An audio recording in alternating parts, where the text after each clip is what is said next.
آغا شیبه وای ما چې وکتل چې محبوب یوازې دی ما وی اوس موقع د راځه گزار وکړه. وی د شاه د اړخ رالم البدایه والنهایه کې ابن کثیر دا روایت ذکر کوي وی چې خلا نږدې شوم اوس د گزار اراده ده او چې څنګه مې گزار کو اذا برق برقه شدیده یو سخت برېښنا راله او د دې پړق سره وایي زما د سترګو نظر لاړو په ځمکه کېناسته. محبوب زما د نظر نه غایب شو. حیران یم دا څه چلو شو. لږ وروسته ګورم نظر مې کار وکړ بیا را پاڅېدم او چې په دویم ځل په محبوب گزار کوم بیا برېښنا راله یو بړقشه زما د سترګو نظر لاړه بیا کېناستم. وی په دریم ځل را پاڅېدم او چې دریم ځل مې څنګه گزار کو د محبوب ناشنا د کشف رادارو هغه د کفارو په اړخ باندې مخ وی داسې مخې راته وکړه ما ته یې وی شیبه د جنگ په میدان کې خلک کفار وژني ته د اله العالمین په پیغمبر د گزار ارادې کې دا څه کې. وی دې خبرې سره زما په دې زړه کې یو تحول راغی راوړاندې شم او په دې زین د اس په دې زین مې لاسونه کېښودل او مې ویل مد الی یدک وبایعک یا رسول الله لاسونه دې راوږده که بیعت در سره کوم ایمان راوړم. د محبوب شجاعت اوس پته لګېږي 400 غشي ورېږي او په دې ټیم کې نبی علیہ السلام هغه نه لاسونه ونیول کلمه ورته لولي بیعت ورکوي. سوچ کوا یو پیر صاحب مرید ته بیعت ورکوي او 400 مشینې ورته بندې دي په دې ټیم به بیعت ورکړي څوک ټیم به ورکوي که نه بیا فلاني ټیم ته راشي. د محمد رسول الله علیه السلام د شجاعت انداز دی هغه په دې صحنه کې په اس باندې سور دی او شیبه ته لاس ورکوي ورته وایي قل اشهد ان لا اله الا الله واشهد ان محمدا عبده ورسوله. او چې څنګه کلمه اولستا محبوب چې نظر واچو زړه کې کلمه نه وه په خوله یې ویلې وه دا لاس یې جمع کړ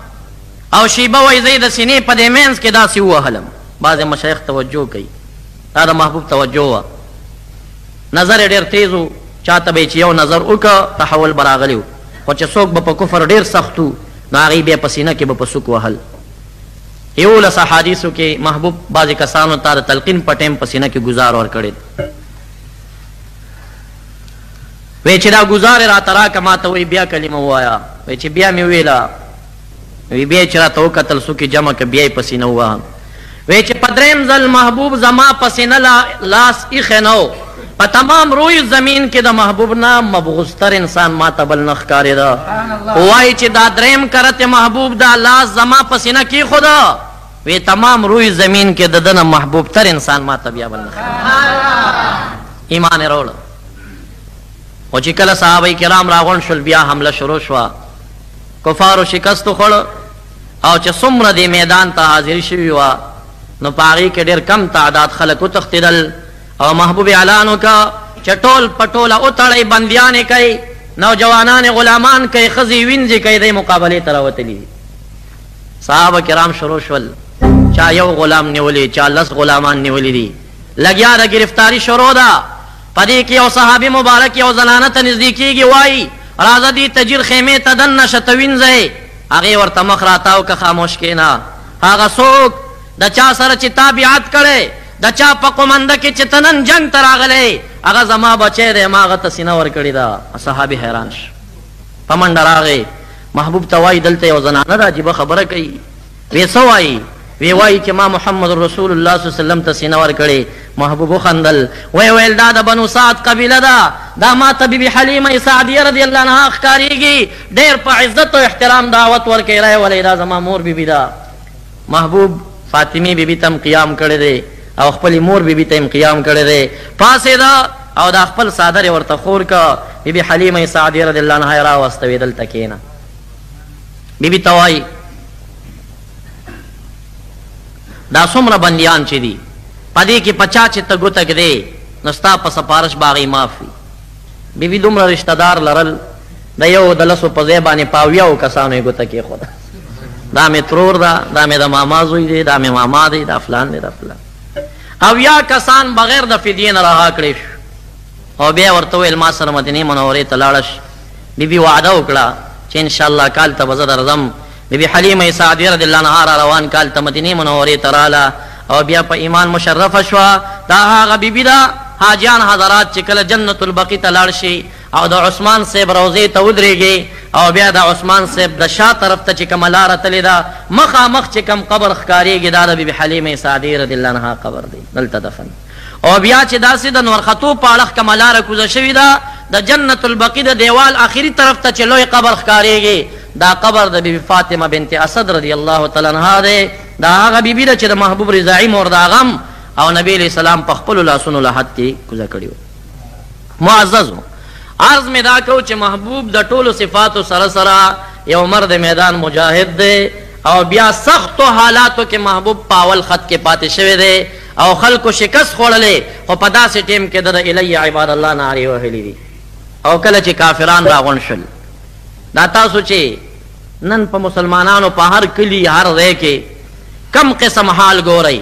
د دې حال نمونه په تاریخ اسلامی کې د محبوب په زمن کې پیدا کیږي. که په افغانستان باندې د ټولو خواونه کفار راغونډ شول په تاجکستان او ازبکستان فوج ورته واچو او پاکستان او د بحري علاقو نه ورته جهازونه راوچت کړل محاصره یې کړ نو دا حالت په محمد رسول الله صلی الله علیه وسلم په مدینه منوره کې راغلی و. څلورم کال د هجرتو بقول فرای د امام بخاری پنځم کال د هجرتو د تمام سرزمین عرب کفارو اتحادیه جوړ کړه او وایي چې په مدینه منوره به حمله کو او دا به قبضه کو. د دې کار سرکردګي بنو نذیر کوله او د هغې مشر حوی ابن اخطب نامه وه. دا د نبی علیه الصلاة والسلام سخر دی د بیبي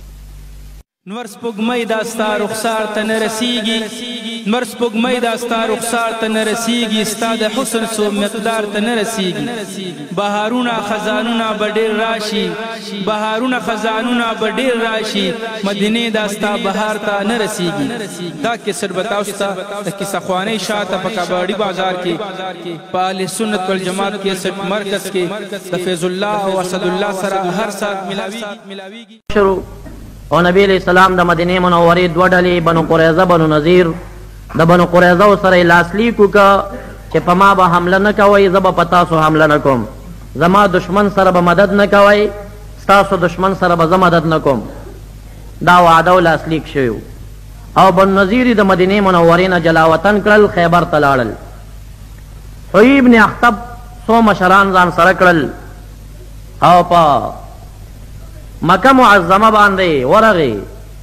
او د مکې معظمې مشران هغې د ځان سره ودرول او دې کار ته چمتو تیار کړل چې تاسو به هم زموږ سره په دې جنګ کې شرکت کوئ. او دارنګې د مدینې منورې داخل کې